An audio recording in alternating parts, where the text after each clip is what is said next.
Prometheus. I am ready to play this game. I am excited. I am so excited. I am all of the excitement with the hand claps.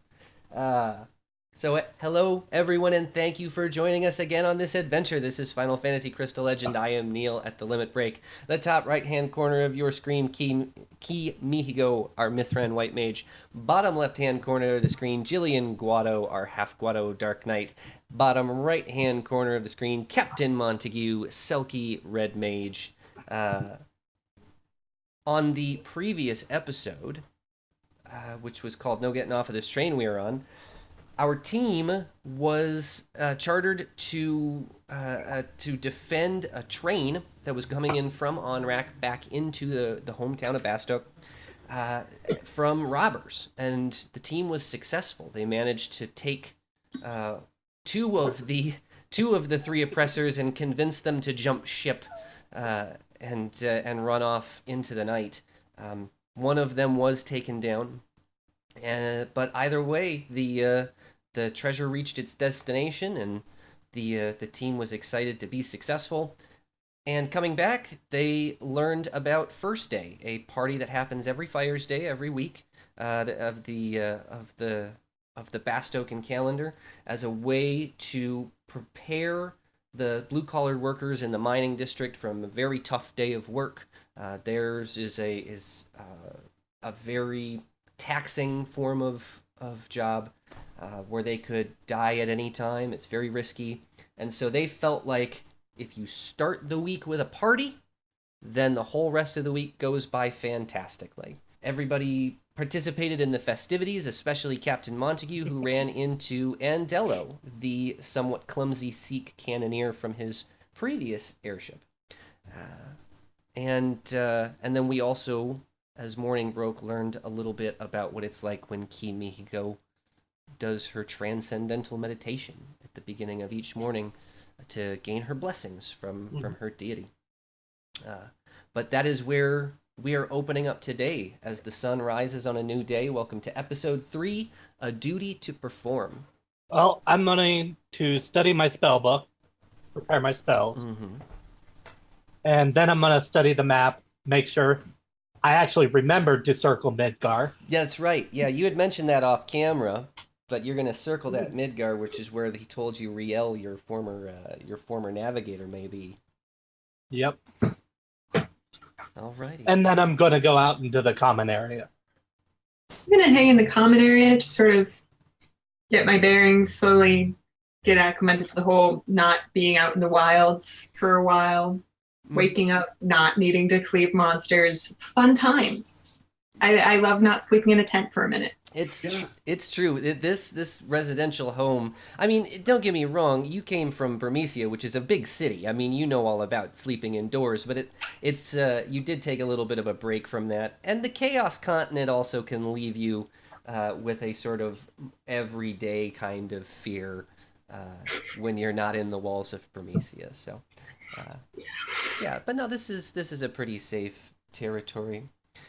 Ki Mihgo, you have come out of your transcendental meditation, and you have met up. So you're back in the human world, in the corporeal world. Awesome. You know, after spending my time, I think the first thing I would do is actually, of course, head out of the temple, saying my prayers and giving blessings on the way out to everyone I meet. And instead of going to the commons area, though, I think get Ki so excited and elated off of yesterday's adventure would probably go straight to 8 Phoenix Down Road. All right. And I'm skipping my way down to 8 Phoenix Down Road. So excited for yet another day to do amazing and good things in the name of the Wild Rose. It's such a great day. Well, when you get there, you are greeted by the same 3 people that are there. This building is open 6 days of the 8-day week, and it's really only populated by these 3. There is. Yeah, go ahead. Sorry, continue. No, please.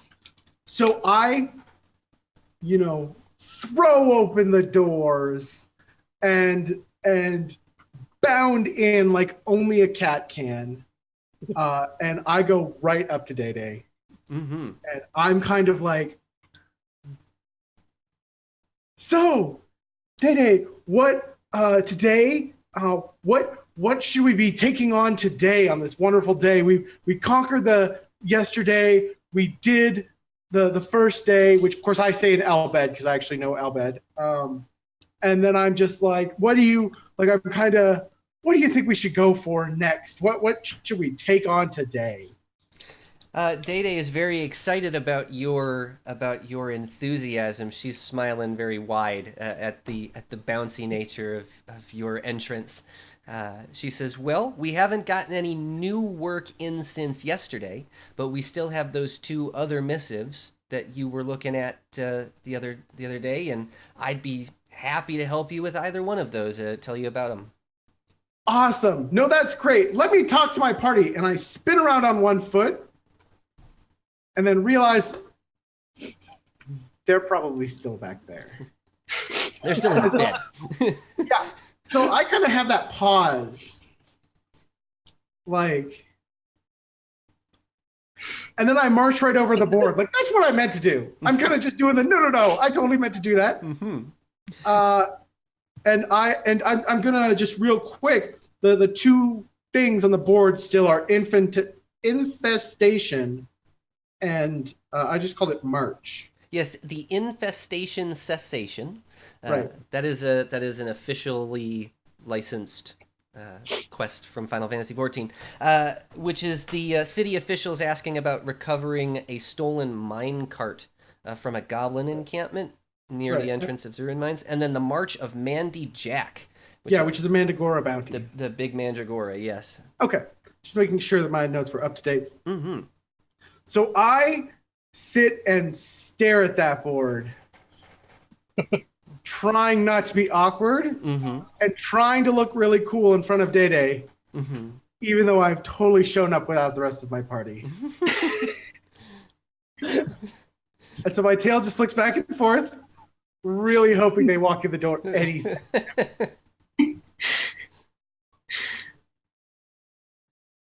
All right, since my party's not going to bail me out. I was gonna say, Day is like, did you are you here by yourself, or what happened to the other 2? And so I spin around. No, of course not. You know, I was just no, we're all still in this together. We're still an amazingly cohesive team.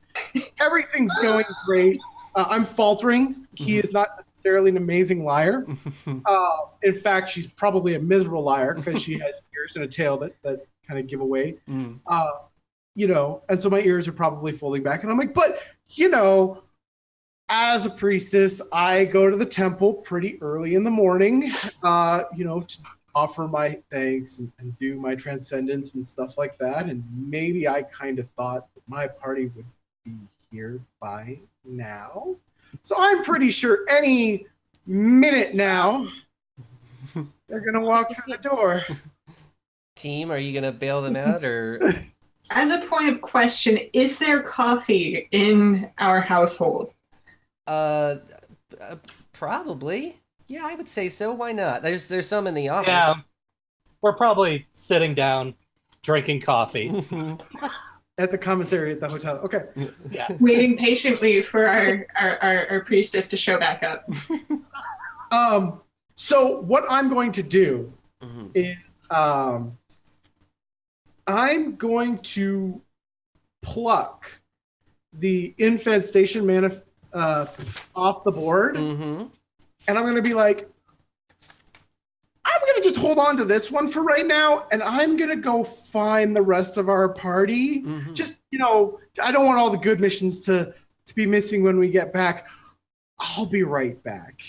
And so, feeling a little humiliated with a slight bit of tail tuck, I slink out the door Mhm.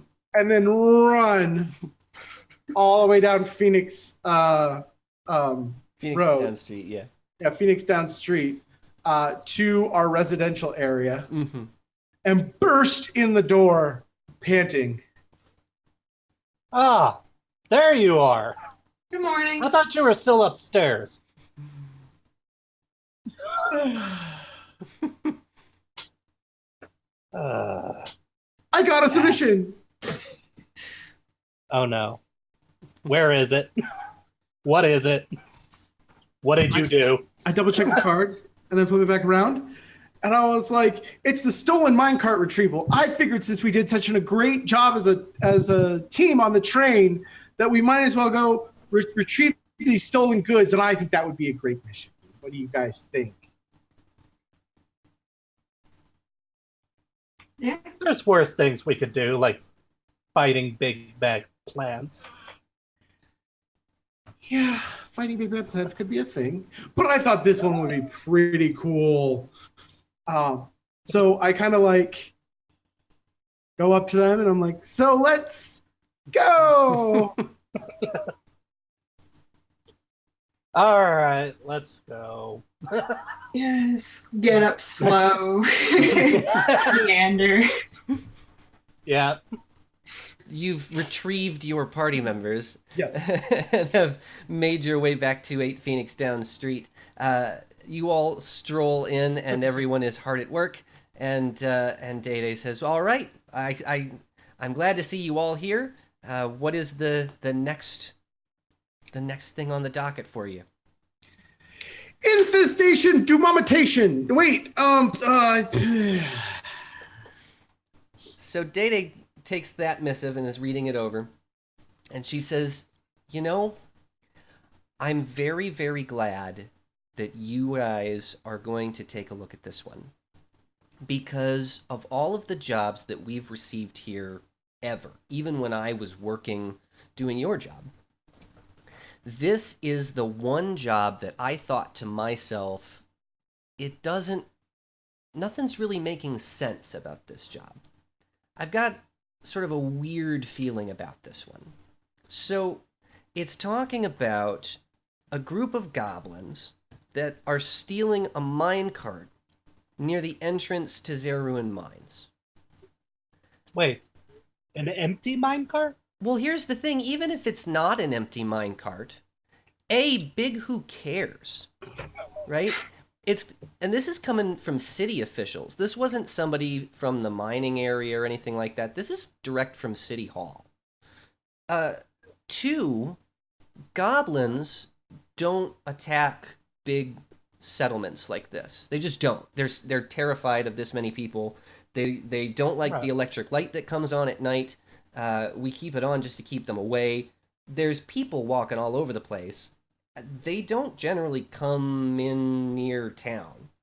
And 3, if they would have said Palbra Mines, fine. But who still mines in Zeruhn? That place has been pretty much deserted for at least a couple years. At least. so hey, So who called it in? So none of it's adding up, and I'm really glad that you're taking a look at this one. Yes, Key. what did they mine at Zeruhn? Well, Zeruhn is a good source of copper and tin, but it was also sort of abandoned a few years ago because it's also got a high concentration of inkstone. And inkstone is something that is unique to the Bastoken area. It is, as far as we know, or as best as we can tell, it is highly toxic.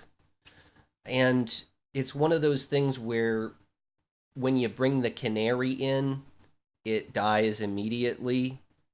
And so a lot of people, I mean, people just don't like being in there. And so nothing is really mined out of there anymore. The inkstone is mostly, as far as I can remember, blocked off. Like, there's a lot of areas of the mine that's pretty still safe that you can walk around in, but there are parts of it that have been sort of blocked off that are believed to be a high concentration of inkstone. Yeah. Do we have any protective equipment we can purchase? Oh, that is a good question. I think Yeah, I think that Kumaro could help you out with some of that. Tell you what, why don't we get you guys some money and you can head into the market square and start working out some protective gear for something like that. We'll get you some cash. Yay! Sounds good. Thank you very much. Mm-hmm. So excellent. So yeah, that's all I've got for it. We'll get to Kumara to send you off with some money, and you guys do your thing. Yay! Which one's Kamara? He is the Moogle. He's the he's the guy that's in charge of all the administration stuff, or not the admin. He's the quartermaster. He's the quartermaster. The one I can look in the eye. Mm-hmm. Yeah, exactly. So he's there at his desk, and Day walks over with you and explains the situation. And Kumaro fills out some paperwork and gets you to initial in a couple of various places, and sends you off with an additional 200 gil, which can be used for this. So what was the translation rate again? Or sorry, 200 gold pieces. Whoa, wait, Yeah. what? Well, it's on loan. You're expected to return anything you don't use. Oh, Yeah. okay. Yeah, this is just for safety equipment in this mission. Right, yeah. It's you're renting this money essentially. Okay, so we get 200 gold total. Mm-hmm. Yeah. Okay. So, take the gold Mm-hmm. and head out into the market. Perfect.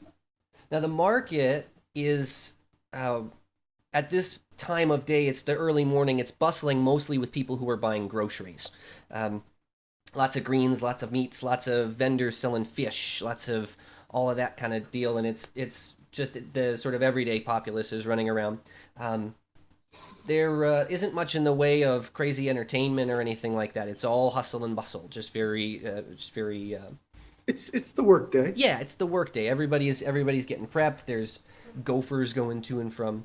So do we have to struggle much to find the vendor that sells the equipment that we'd be looking for? Oh no. There's several carts and stations outside. Very few of these businesses are actual full-fledged buildings. There are a couple of buildings. Actually, I've got this written down. One of the buildings that I know for a fact while I'm bringing up my notes is there was the Hammerhead store, which is where Andello said that he worked, is the big store outside of City Hall. That was the very big one. There is also the inn is a building. And there is that's where Bastock Savings and Loan is located as well. There's a couple of specialty carts that you walk by. There's a scribe and notary. There's a Temple of Golem actually is there. One of the place where you might find Day first thing in the morning. But in terms of general goods, armor and weapons, those are all going to be on carts and trolleys and places outside. But you can find pretty much anything you need. Well, my naive Mithran tail-wagging tush has no idea what I'm looking for, but I like looking like I know what I'm doing. Mm-hmm. So I'm probably kind of just slowly walking past the carts, waiting for one of my teammates to do something. I'm going to go, while we're looking around at the carts, I'm going to look for anybody that looks like a miner. Oh, sure. Yeah, the miners have made themselves, you can tell just by looking at them. They're big and burly. A lot of them are Galka. The actual mining work is done by the Galka. The Humes have made themselves more the foremen of the jobs. And, of course. Yeah, and the Galka work in the mines generally. So, just for a point of reference, a Galka towers over Key. Oh yeah, Galka's at least a foot taller.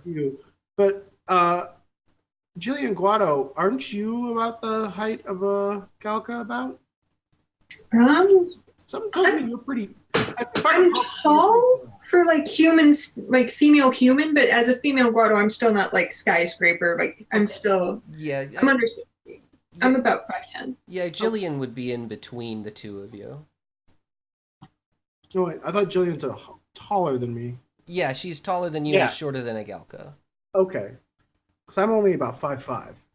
Yeah. Yeah, I'm 5'9", so I am taller, but I'm not like, You're not Galka size. I'm not Galka tall. Yeah. They're like, They're like 6'6". I'm gonna climb up on Key's shoulders to talk to one of the miners. Sure. So, I yelp. I'm assuming that Mr. Montague is probably going to make the gross faux pas of using my tail as a climbing device. Probably. Which creates a sound that I will not put into a microphone and may attract attention. And so there's a lot of really unhappy cat noises going on as Mr. Montague climbs up my form. But as Mr. Montague ends up on my shoulders, I just make angry cat sounds. my hand is at my side, but not actually drawing. I'm just like, I know both of them. This false alarm. My friend. You managed to capture the attention of one of the Galkan miners as he's passing by, seeing you on top, this Mithrin on the shoulders, shouting out for somebody and waving him down. He sort of turns to you and kind of bellows with a laugh, a sort of a ha ha ha ha ha. Are you looking for me, son? I'm looking for help. You see, I need to go into a mine soon, and there's a lot of dangerous things in this mine. Things that can cause breathing, and I'm wondering, you look like somebody that knows mines. So I'm wondering, what am I gonna need? Well, I do know a mine for sure. I've been working in one for many, many years now. Which mine are you headed to? And I'm gonna rattle. I don't remember They're it off the ruined. Zeruhn Mines. I say that Yeah. and then make a lot of grumpy sounds. And his face kind of gets a little bit off into the distance and sort of flustered. And he says, well, if you're gonna go in there, you're gonna want to pick yourself up some air bladders. We've got them at that cart there. It's good for an emergency if the ink stone gets too rough on you. I haven't been in Zeruhn Mines for years. I remember it not being as bad as everyone said it was, except for this one part of the mine. Oh. But Tell me. there's a tunnel. It's a short tunnel. When you walk in, they've gated it off. But if you stand in front of there for too long, it starts to get a little strange feeling. We had to walk by it anytime we were coming from where the mining is over to where the food and water was stored. Can't quite remember the name of the tunnel, but that would be the most dangerous place as far as I can remember. Aside from that, you're going to want to get yourself some gloves and maybe a pick or two if you find yourself in a position that you have any kind of cave in. That way you can dig your way out. But aside from that, you should be in good shape, I would think. Thank you, my friend. So I'm gonna hold up a gold coin towards him. Oh, he's not going to take that. He's going to not even bother. Okay. So, as Captain Montague holds up the gold coin, I do what I do to everyone, and I say, Alexander, bless and protect you, and then I bow.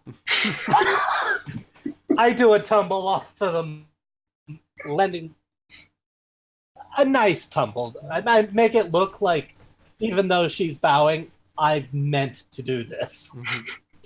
Is that a feat you're going to roll for? This is a feat I'm gonna roll for. All right. I might even put a little panache in this. Oh, the first use of the panache is here. Daring do. You can spend a panache point when you make an acrobatics check to roll 1d6 and add the result to your check. If you roll a 6, you can keep going. All right. All right, let me roll the acrobatics first. Yeah. Then I'll roll the panache. And I'm sure your acrobatics is fine just in general. Oh, yeah. But I want to make this special. All right.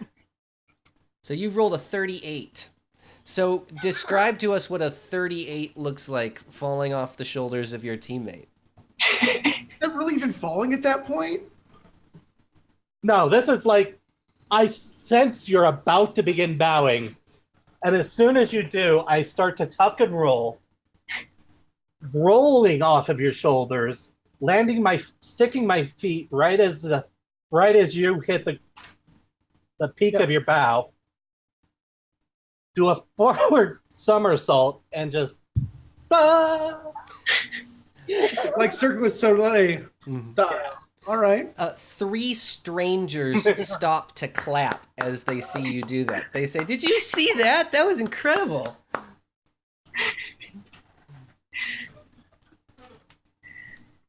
Thank you. I'll be here all life. I decide to take some credit for that and also throw a bow and look all amazed as people applaud us. I drink that in as well because hey, why not? Because, hey, why not? Yeah. Hey, you were at least the platform. And so now that we have a good direction to head in, I am more than happy to march our team right into the there and purchase all the required items: the air bladder, the gloves, the pick. Yeah, and the money that Kumaru has lent you is going to be plenty enough to carry all of those things, and a backpack to carry them all in as well. You're going to get a couple of air bladders because they don't last for terribly long, but you shouldn't, according to the Galka, as long as you stay away from whatever that tunnel is, it shouldn't be a problem. And you'll have enough air for you'll have enough air for about 20 to 30 minutes in the event of an emergency. So Okay. Okay. Is there anything exciting along the road? Because we would like to head off towards that, or Key would love to head off towards that area right away. Well, how far away is it? Because I don't see it on the map. yeah, well, it's located inside the city of Bastok, inside the city limits. Yeah, it's inside the city limits. It's on the south side of town. As we walk towards that, though, I'd like to have a small conversation with my party. Go for it. So as we're walking towards, of course, I kind of give a spin to look at you guys and then kind of keep walking forward. But as I do that, I'm like, hey, what do you think he meant by it felt weird by the gated passage? Probably just miner's dust filling the lungs. Or, no, you're too young for that.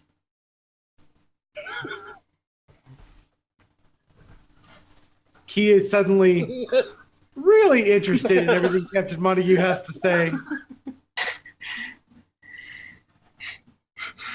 There's certain things, certain substances that and spells that alter your mood. I don't think you're ready to experience those yet. Anytime I cast Cure Wounds, I think it alters my mood. Remind me to let you try a haze sometime. I feel like I might need to intervene on that. Key decides to side with her towering teammate and just decides to march on forward. I did tell you you didn't want to mess with it. Yeah, in the mining district, it's less populated, but there are still a bunch of Galka walking around, and you're coming upon the side of the mountains, Mount Colt specifically, the big towering mountain, and you can see as it rises up from the ground, caves and holes and trenches and passageways that have been carved out through the centuries by these people who have lived, who have mining has always been this town's major export, and so there are holes in the mountain as you're walking by with the sounds of pickaxes clanking through against the rock coming through, and they're everywhere from up high. There's wooden ballasts and planks and things that you can walk up just being built up. You can take steps up to the side of the mountain and climb it on the side practically. There are a number of entrances that you are walking by, following a group of signposts that have been labeled throughout that are telling you about the different mining districts and mining areas. And you're able, with the help of this navigation, to make your way down to the far north end of the mining district, kind of by you're pretty much at the city limits right now, with Gusterberg flattening out and moving off to the northeast and to the east. Zeruhn is actually the last of any of the mines available to be traversed, and it was one that doesn't have anybody around. None of the Galka or Hume are in the area now.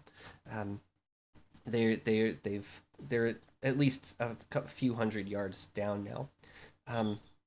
The entrance to the mine is a rather inconsequential looking affair. It is essentially just a hole in a wall, but it leads into the underground of the mountain. Now outside, there is a signpost that labels it Zeruhn Mines, and there is also, probably about 50 yards out, what looks to be for sure a goblin encampment, sans goblins. It is everything. All of the signs are there that there would be a goblin encampment there, except there are no goblins. There is, in fact, sitting there, the mine cart in question that has been tipped over and is just now full of dust. At least from this vantage point, from what you can see. So that's what you've got right now. So Key, being Key, loves her detect evil spell. So you cast your blessing, and there is nothing out towards the goblin encampment. In fact, you're not sensing much of anything out there. Even the campfire is doused. There's nothing.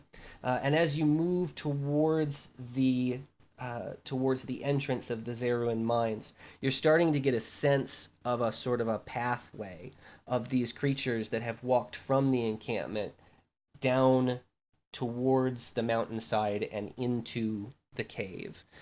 Your best educated guess by the detect evil spell and from the sort of feeling that you're getting from the inside is that these monsters have likely entered the cave and are inside somewhere. But they are definitely of evil. Yes, they are definitely of evil, for sure. Okay. So, of course, I cast my blessing, and I take a moment to really just sit and analyze it. And then I look to my teammates, and I'm like, they've all gone inside. There's definitely darkness, monsters, badness, but they've all gone. Strange. Why are we sent to look for a minecart when it's right there? So I do cautious kitty sneak. Okay. I'm gonna draw my scythe and follow behind the cautious kitty. Notably less cautious, but still So I'm going up to the mine cart in particular. Mm-hmm. Yeah. So I go up to the mine cart, and I'm kind of just like sniffing, Mm-hmm. my slightly enhanced sniffing Mm-hmm. of kitties. You know what? I have the appraise skill. Do you think that I could use my appraisal skill to figure out what contents is left in this cart and what value it might be? That sounds like a fine idea. Why don't you go ahead and do that, and I'll let you know. Ooh. Oh. Oh. Well, that would be a 1 plus a 2 makes 3. That's, yeah. Well, I'll tell you what, Key. Your many years in sort of luxury and high-end kind of living and catechism study have not done very well to give you the insight on a lot of the work of people's hands. Yeah. So no, this is all sand and rock to you as far as you know. Okay. So I'm just like, it's rock. Mm-hmm. Worthless. I'm gonna go look at the rest of the encampment, see if there's anything hiding. See if there's anything hiding. All right. So you're gonna wander the other way?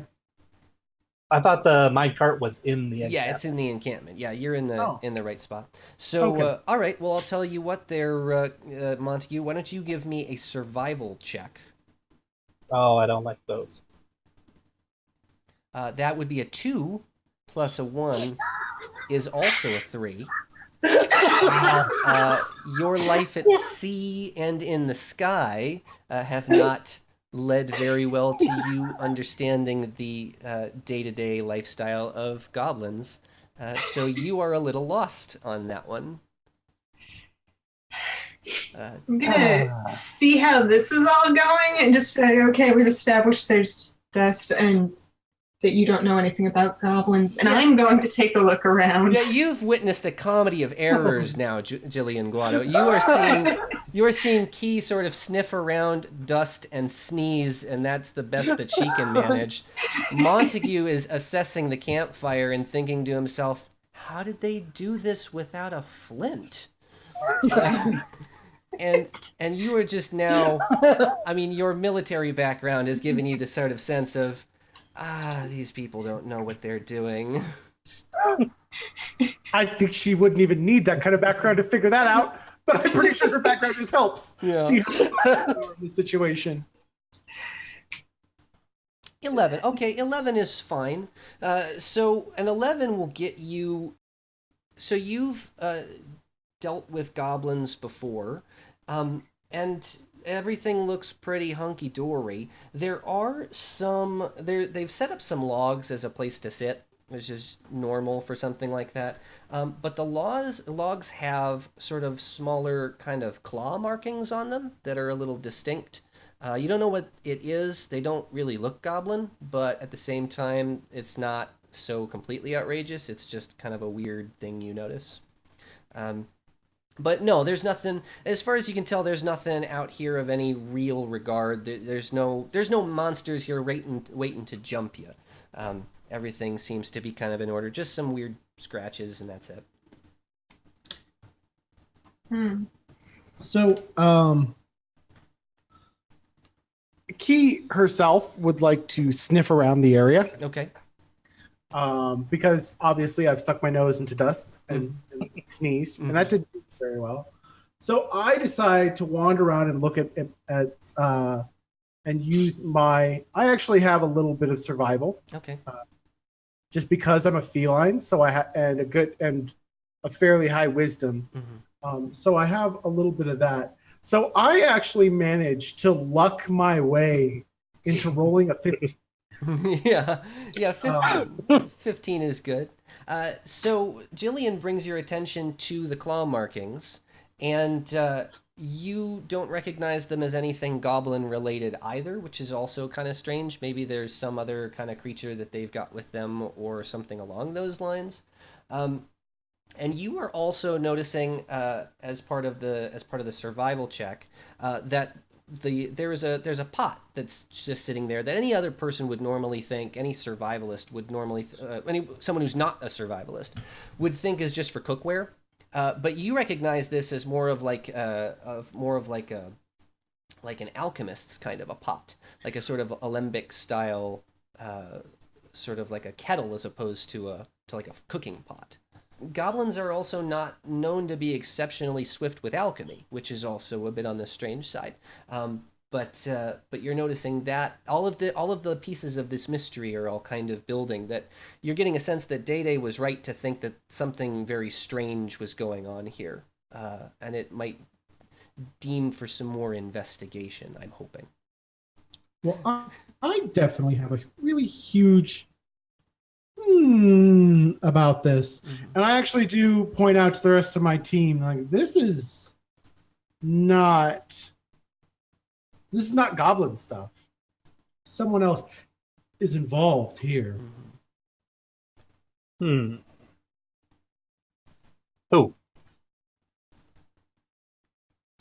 We could go check inside the mine. That seems like the next step here. Especially when he asks me who. I am going to cautiously march towards the mine. I'll march on ahead, actually, just taking point here. It's probably I'm gonna better that pull the up the middleware lead the way as opposed to the heels. I'm gonna pull up the rear and be uncomfortable about having to go into the mine. So you rolled up to the front of the mine entrance. It is rather dark on the inside. There is an apparatus on the outside that would allow you. It's like a sort of a turn crank, and you've seen them elsewhere before. Where if you were to turn this crank for a number of times for about a minute or so, it'll give you about 20 to 30 minutes of lamplight inside the mine. If you want to go that route, there is a series of electric lanterns that lines the ceiling going down into the cave, as you can see. So that is an option for you, or you can illuminate it by other means if you have other means. But it is rather dark as you're approaching it. I'm gonna look at the thing and I go, that'll give you about 30 minutes. I can stay out here and spin this so you guys have as long as you guys need in there. So, you know what I have? I have a blessing called light. You do. So I give this blessing, and then I lean over and touch Captain Montigue. Now, for those who know what the don't know what the light blessing is after praying to Alexander for protecting light, I touch something and it glows with a light, not unlike a torch, shedding normal light in a 20-foot radius. But it's 10 minutes per level. I'm a level 2, so that's 20 minutes of light that I have cast upon Captain Montague, which is now our short statue torch. Yes, you have illuminated most likely his hat because he is a bit shorter. So his hat is now illuminating and radiating its own form of light as if it were an incandescent bulb itself. And he is now a movable torch. You can carry him. You can pick him up and carry him around as if this were Final Fantasy Crystal Chronicles and he was saving you from the mist. I see. I'm just gonna look at Key and like, really? And I'm gonna point at him and go, "Don't ever pull my tail again."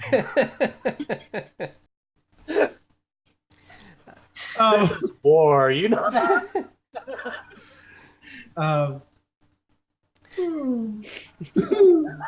So as you all make your way into the mine, I assume you're making your way into the mine at this point.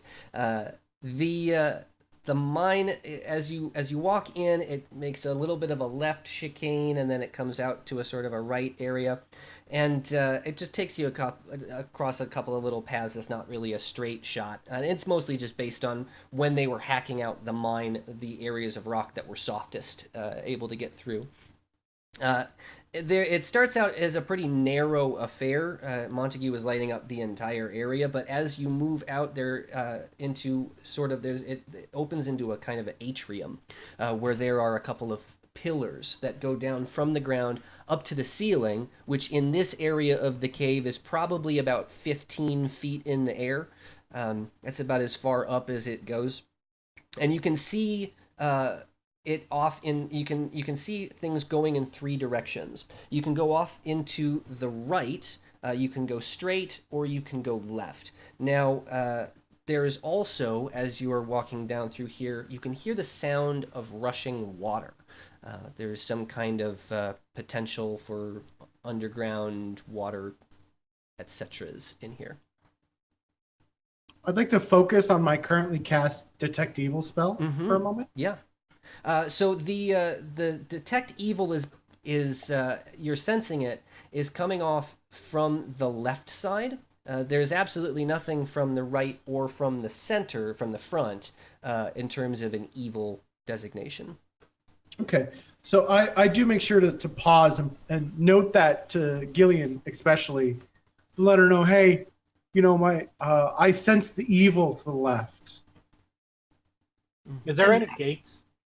There is, you know, if as you walk out through into this atrium, sort of into the center of this fork in the road, the bit in front of you towards the straight, there's an incline, and you can see a tunnel, like a small to medium-sized tunnel in front of you, and it is gated off. Now, this area, something to note about this gate. Is that the gate is pretty sturdy and heavy duty from where you're standing right now.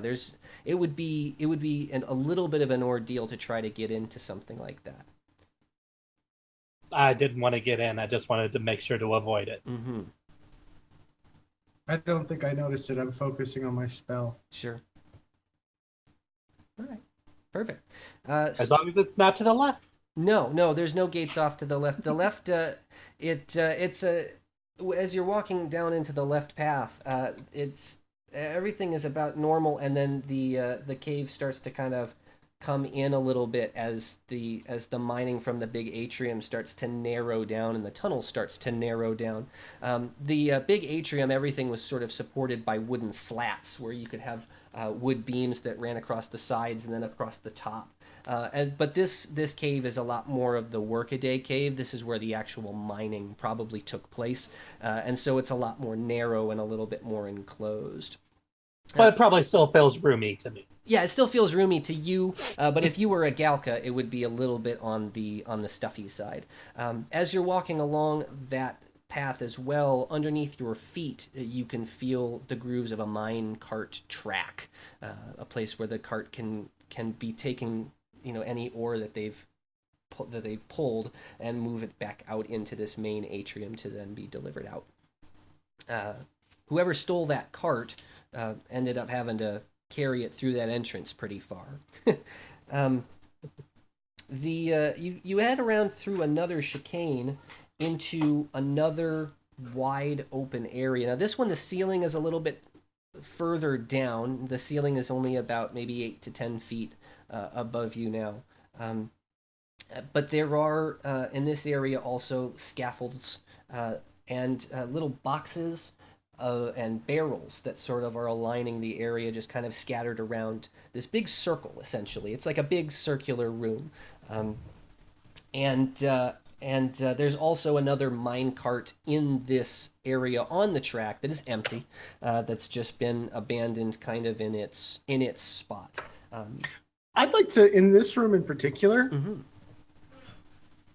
call it feline intuition. Sure. I'd like to take a perception roll in here. Okay. Take a moment to flick my ears and really look around. I have natural low light vision as a feline. So I'd like to take that 15 to the bank. The sound of flittering wings starts to come in a little bit just kind of towards the south of this atrium, out towards another series of caves that sort of take you into different directions, and it's a little bit of a maze at this point. You could easily find your way back from here, but moving forward it might be a little bit tough to find your way out if you're not paying attention. But you're hearing the sounds of flittering wings, and they are smaller kinds of wings, almost they're like bat wings almost. And you're also hearing simultaneously some sort of scritching and scratching, cluttering the clanging against the walls or the ground potentially of the cave. There's definitely some movement, some mobility. You are not alone in this area of the cave.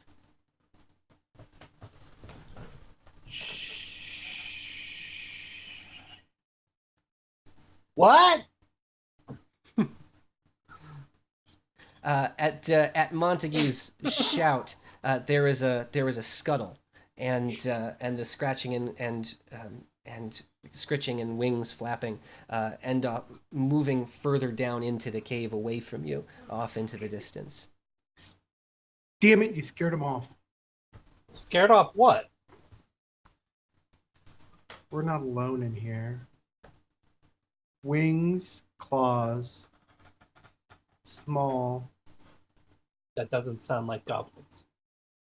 No goblins. I don't sense goblins at all. Not even little bits of goblins? There's no goblins. Maybe they were digested.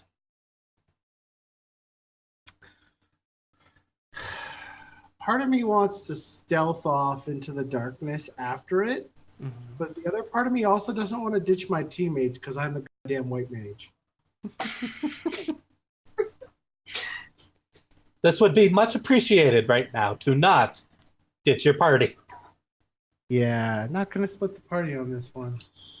That seems like a horrible plan. So I give a gesture that tries to look faux military-ish, but is not enough to pass to Gillian Guado. But I try to look cool as I do it anyways.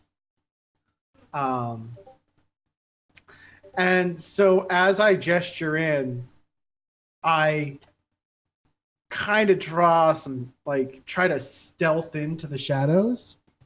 And, like, I'm not leaving the party, but I'm also trying to signal them that now would be a great time to drop some stealth and pursue our I would love to drop some stealth. Only I seem to be a beacon. I'm not even really thinking about that because, again, I can see without that. So I kind of drop into that. And I try to slip ahead of Gillian Guado, if only for the fact that I don't know, but this Mithra is fairly sure that she can see better than Gillian. Probably not. I'm pretty sure. Don't I have low light vision? I believe Gillian has low light vision. Yes, as a I believe I am the only one that does not. I don't think that Key realizes that. Actually, now that I'm thinking about it, Key probably doesn't even realize Key probably thinks that everyone has low light vision. I just had the thought, I don't think Key is conscious of the fact that some people can't see as well as a Mithra. And so I am out stealthed greatly by... I'm going to take point again. yeah. Seeing how this is going, I am now going to stealth on point again. I don't think I noticed that Gillian Guado has taken point again, and I think that she's behind me because she doubled my stealth score. Gillian But is. you're kidding, so good job. Gillian, as you take point, you start to skulk around through there's a out of the atrium to the south and off to the east, and you're kind of hanging tight towards along the wall, which is sort of an area in which you feel like that the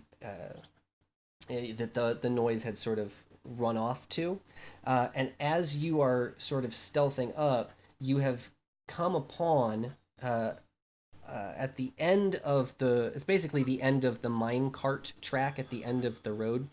There are a number of boxes and barrels there as well, and standing atop the barrels, you see two imps. Oh, good. By the way, I also rolled a stealth roll. You did roll a stealth roll, but you are illuminating. Your hat is a light. I don't think you have the ability to stealth at all while Yeah, wearing your yeah, hat. your No. hat is a torch.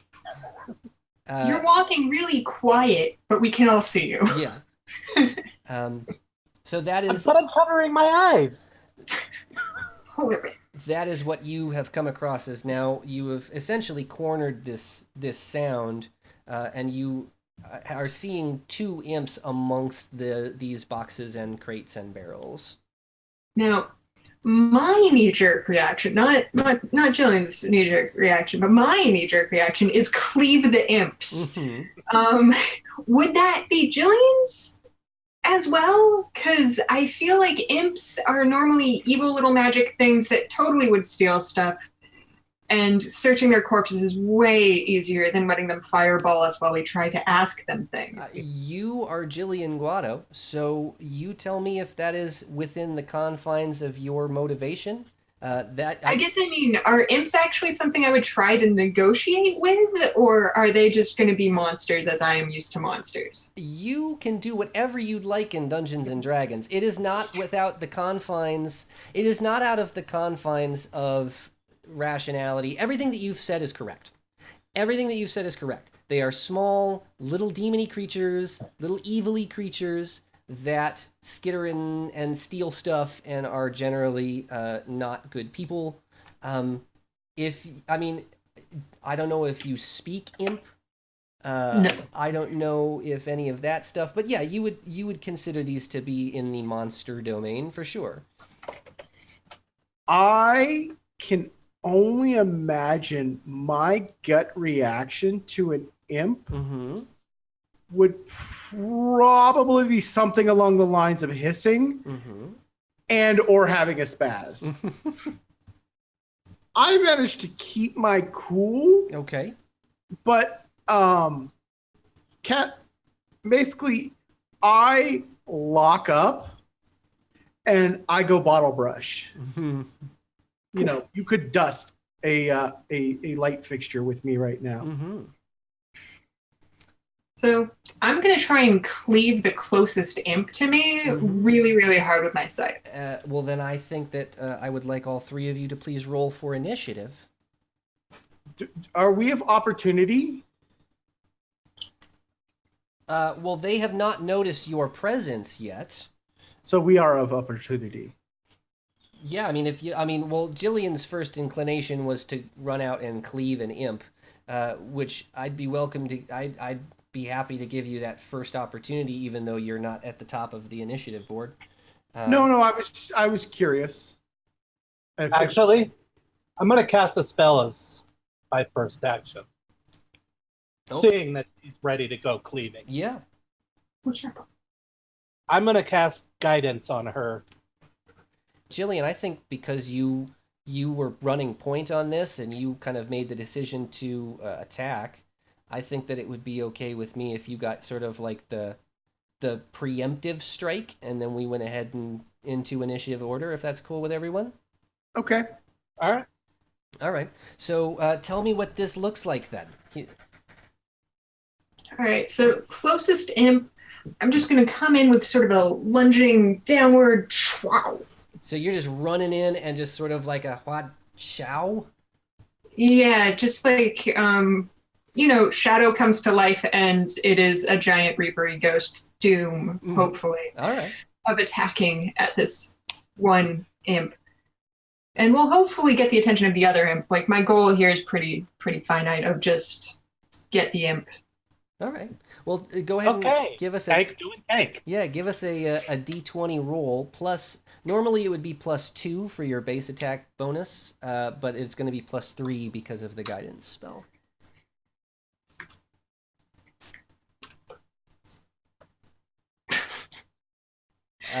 Well, that would be a 1, a plus a 3 is... That makes it no less a critical failure. Is a 4. Has anybody checked Pseudobot recently? Is he okay? This imp is on high alert because it heard Montigue. And it's sort of like skittering around a little bit on the nervous side. And suddenly, out of nowhere, a giant Half-Guado with an enormous scythe has sprung out of the nowhere into its general vicinity and has attempted to cleave it. And it, as a response, as sort of like an instinctual response, shrinks itself down into a very small size just in time for you to whiff and not connect with your scythe. This imp is now a spider. And it's a bigger spider than a normal spider might be, but it is now in the form of spider. And so he has polymorphed himself. A third imp has heard this and has jumped up on top of one of the barrels and is now also frightened. Key, why don't you go ahead and take the next action, please? I don't like the unholy, and I am very not okay with the fact that we are facing imps. I did not sign up for imps. Mm-hmm. These are little mini demons. Yeah, they are demons, and as a priestess, this is no bueno at all to me. So that's what I'm going to take. I'm actually going to use one of my prayers. So I'm going to pray to Xilianr to heal and protect the righteous and the holy. And of course, which probably is a bit scathing to those who are unholy and against Xilianr. And so I'm going to spend my time to pray, which is roll 1d6 in a 30-foot radius. So that's one. That's okay. And let's see. And also they are going to have to make a DC saving check. 2 of the imps have shrugged off that 1 damage, but one of them has not shrugged that off. And I'm going to tell myself which one that is. It's that one. Okay. So that happens. Your prayer goes out like a sort of an AoE, and it makes the spider and one of the other ones sort of kind of, they don't like it. You can tell that they don't like it. They're screeching, and they're kind of against that. And one of them actually is actually getting hurt specifically from it. The one that is hurt is going to, as a result, try to swing out at one of you. In fact, it's probably going to be Gillian Guado because she is the closest to. And rolling against that is not going to be good against your armor class. So I believe that you would have, so you surprised that one, and the second one is going to go now too, and is going to as well go for Gillian because she's the closest in the neighborhood. That did register a hit. Let's see, and it's trying to sting you with its tail. Like they're trying to get you with their tails, and just kind of like poke you and hit you with that. And so one of them does manage to find a hole in your armor, and you take 2 damage, Gillian. Gotcha. 2 damage. So that is those 2, and now we are back to Captain Montigue. I am going to try to stick one with a rapier. That sounds like as good a plan as any. That is a hit. So tell us a little bit about what this looks like. This looks like me going, leave my friends alone. Whack. Swack with the rapier. 5 damage. We are now to the spider imp. And he is going to... He discovered where that prayer burst came from, and he is unhappy. So you've drawn a little bit of aggro here, Key. He's going to skitter his way on over and try to perform a bite attack on your lower haunches. That is not going to be enough to hit you for any damage. Deflected with the shield. Yeah, so now he is... he's performed a bite attack, but you've just batted him off with your shield. And now it is your turn again. Okay, so I am going to take my hammer, one hand, and shield in the other. And this unholy creature has brought this smiting upon itself. Mm-hmm. I will hold no regrets for its existence. My melee attack modifier is 0 Sure. because I have a -1 ability and a base attack bonus of 1. You're a white mage. What are you gonna do? Yeah, really. But I still feel super amazing as I. Oh wait, I have to roll for my 1d20. Yeah. Damn. That's okay. We'll keep the 4 if you hit him. Pseudobot is not your friend today. No. So you end up coming down with this hammer, but to no avail. It's this guy is on high alert. He's got all these little spider eyes that can see it from all kinds of directions, and you know how tough it is to kill an insect who doesn't want to be killed. I slam the dirt with great smiting. Mm-hmm. Yeah, and there's a big poof of mining dust that comes up. It's just like woof, and there's a big puff of smoke. Gillian Guado. Killing that spider. Killing that spider. I've seen it's gone after my white mage, which is a no bueno. Mm-hmm. And it's a spider, like running around chomping that it's no. Goodness. I've made you angry with me, Pseudobot, and I don't know why, but I'm sorry. Pseudobot's upset at everybody today. Sorry. I had to check the Studobot statistics, and its current average is above 10. And yet we are still rolling this. Well, goodness. You do. Let's see. Well, that was a 6. 6 is not going to be enough on the armor class for an imp, unfortunately. So he's definitely freaking. He's like skittering from side to side, and he's like moving all around. He's climbing up a wall now. He's halfway up a wall, trying to get away from this party. The imp that got stabbed by Captain Montigue is a little bit unhappy and attempts to make a stinging attack on the captain, but has not done any damage. And the second one has attempted to. That one was the one that was already on Gillian. And Gillian, your armor class is 16. Correct, sir. This is also going to damage you, so let me roll 4 damage on this guy. You take an additional 1 point of damage. It's still good. I'm just gonna murder him a lot. All right. Thank Alexander. They're not very tough. Mm-hmm. Thank you, Alexander. You know, with Pseudobot being the way that it is, and it being about that time, I think maybe it's a good opportunity now to put a pin in what we are doing at the top of the initiative order. Ready to come back next week to murder us some imps and hopefully find out some other cool stuff that I've got planned for you, I'm hoping. So to all of you watching at home, if you are watching at home, thank you for joining us on this adventure.